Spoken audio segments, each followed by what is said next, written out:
অনেকদিন আগের কথা।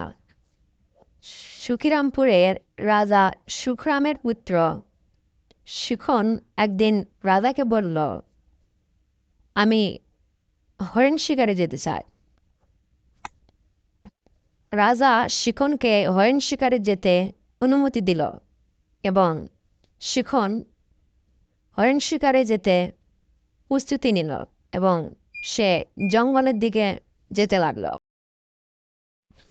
এরপর শিখন জঙ্গলের গভীর দিকে প্রবেশ করল এবং সে জঙ্গলের ভিতর দিয়ে ঘোড়াকে নিদ্রিত হরিণীর খোঁজে যেতে লাগলো এবং দেখতে দেখতে এক সময় সন্ধ্যা নেমে আসলো এবং শিখন ঘোড়া থামিয়ে সে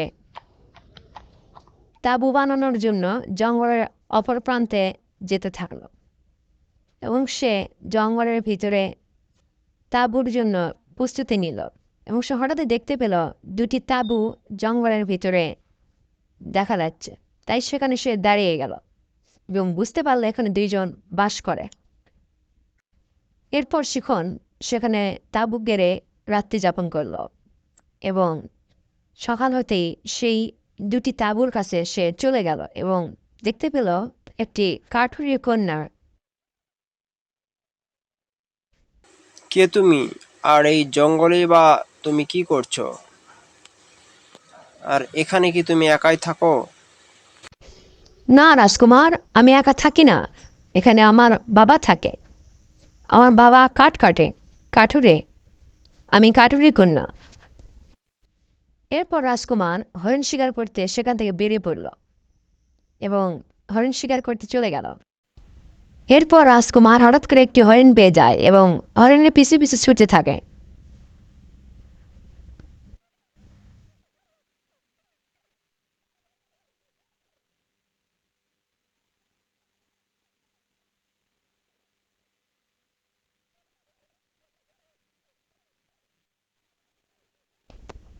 এবং একসময় হরিণটি ধরতে পারে এবং সে হরিণটি নিয়ে সেই কাঠুরিয়ার তাঁবুতে আসে। এদিকে কাঠুরিয়াও কাঠ কেটে সে তার তাঁবুর দিকে চলে আসলো। এদিকে রাজকুমারও সেখানে হরিণ নিয়ে চলে আসলো। কি রাজকুমার, আপনি এখানে কেন হরিণ নিয়ে? এই হরিণটি আজকে আমি শিকার করেছি। আজকে তুমি এটা রান্না করবে, আমরা সবাই মিলে খাবো। আর একটা কথা, তোমাকে আমার ভালো লেগেছে। যদি তোমার আপত্তি না থাকে তাহলে আমি তোমাকে বিবাহ করতে চাই। রাজকুমার, এটা কিভাবে সম্ভব? আপনি রাজকুমার, আর কোথায় আমি কাঠুরে কন্যা। তুমি কাঠুরে কন্যা হলেও তাতে আমার কোনো আপত্তি নেই। তুমি যদি রাজি থাকো তাহলে আমি তোমাকে বিবাহ করিব। এদিকে কাঠুরিয়া হঠাৎ করে সেখানে চলে এলো এবং কাঠুরিয়া বলল, শুনে রাজকুমার, ও আমার মেয়ে নয়, এই রাজ্যে রাজার মেয়ে। যুদ্ধের সময় রাজা মৃত্যুবরণ করলে সেদিন থেকে ও আমার এখানে আমার মেয়ে হিসেবেই থাকে এবং আমি ওকে লালন পালন করি। তোমার সাথে বিবাহ দিতে আমার কোনো আপত্তি নেই। এরপর রাজকুমার রাজকন্যাকে নিয়ে সে রাজ্যের দিকে চলে আসলো।